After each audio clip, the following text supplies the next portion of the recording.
I was just finishing up a residential burglary alarm, and I got dispatched to a shooting call for service on South Nevada Avenue. The reports came in that a male had fired some shots at a vehicle in the Chick-Fil-A parking lot. So by the time I got there, which was within just a few minutes of getting dispatched, there were multiple other officers that had been able to put their current calls on hold and come assist in this. I hear on the radio something happening on the South Nevada corridor. So I went ahead and then went into the area. As we're looking around the area, I had a SUV come up to me. An individual identified himself with the school, and he says, "I just got a report that the possible suspect was on campus." At the same time, I could hear Officer Mesmer was down in that area, possibly making contact. At that point, we had already closed down the schools. The schools were on lockdown. And as the security guard was standing there while I was doing this, he says, "I think that's him," and he points up the street. And so I immediately told the security guard to get back behind my car. So I left the cover of my patrol car and I got behind a large telephone pole.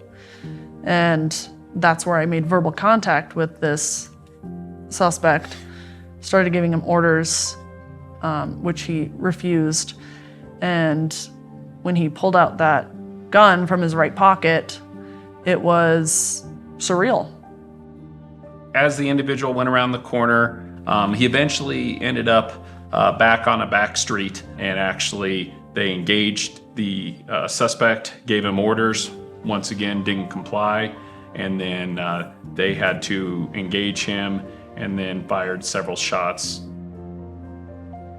It did change my perspective about being a police officer, in that I knew it was what I wanted to do and continue wanting to do. When I went into it, I guess for me, knowing the training we receive, yes, anybody, if they say they're not scared, they're a fool, but you're confident. You know that regardless of what happens, you're gonna revert back to your training. Even though things were happening, our highest priority are within those safety priorities. We wanna take care of the victims. We wanna take care of the community, and that's always gonna be before us. That showed me how our fellow officers have each other's backs. You have to trust each other, and having that stuff, I know I want to do that. I want to represent that. I want to be better, and I want to continue growing so I can keep people safe. All of us as a team were able to come together and resolve an issue within our community and keep everybody safe. That's huge, but that happens every day.